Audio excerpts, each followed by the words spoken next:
বাসা থেকে নিয়ে যাচ্ছে। আন্দোলনে এত কনস্ট্রেন্ট হওয়ার কথা ছিল না। আমরা এত কম কারণ আমাদের আর কেউ নাই, বাকি নেই।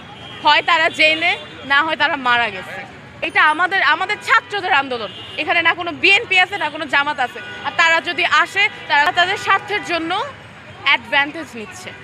আর যেন রাস্তায় না থাকে। দেশের এই অবস্থা আমরাও চাই না।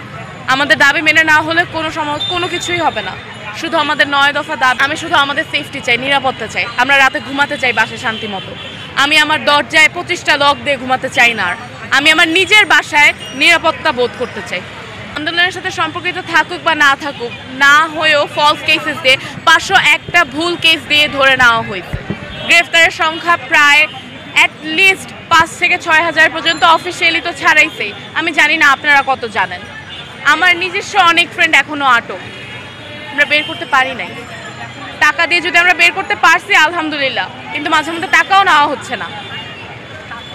স্টুডেন্টদেরকে বাসা থেকে নিয়ে যাচ্ছে। আন্দোলনে এত কনস্ট্রেন্ট হওয়ার কথা ছিল না। আমরা এত কম কারণ আমাদের আর কেউ নাই, বাকি নেই। হয় তারা জেলে, না হয় তারা মারা গেছে। আমাকে জামাত বিএনপির কাউকে লাগতেছে এখানে? কাউকে আপনার সবার গলায় আইডি কার্ড আছে। আইডি কার্ড না থাকলেও সবাই আইডেন্টিফিকেশন করতে পারবে। আপনার ইউনিভার্সিটির লিস্ট চেক করবেন আমরা সেখানকার স্টুডেন্ট নাকি না, তারপরে আপনারা দেখবেন। আমরা এর আগেও বলছি, এখনও বলতেছি, আমরা বৈষম্য বিরোধী দল। আমরা কারোর সাপোর্টে না, আমরা কারোর এগেনস্টেও না। আমরা আমাদের রাইটস চাচ্ছি।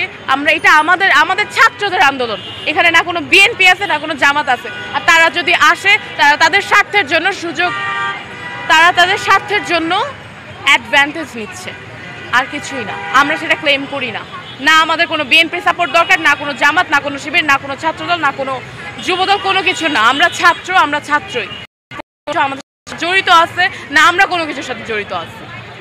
এটা আমাদের সমন্বয়করাও বলছে, এটা আমরাও বলতে চাই, এটা আমরা বলে যাব, কারণ এটাই সত্য।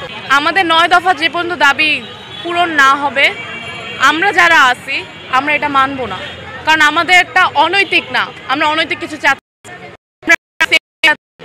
আমরা চাচ্ছি পরীক্ষা যেটা স্থগিত আছে, আমরা চাচ্ছি পরীক্ষাটা শুরু হোক। আমরা চাচ্ছি যে ফ্যামিলিগুলো সাফার করতেছে, যে ফ্যামিলিগুলোর থেকে মারা গেছে তাদের সন্তান, যে মার বুক খালি হয়েছে, যারা ফ্যামিলির সদস্য হারাইছে, বাপ বলেন, ভাই বলেন, মেয়ে বলেন, আমরা চাই সে ফ্যামিলিগুলোকে কম্পেনসেশন দেওয়া হোক।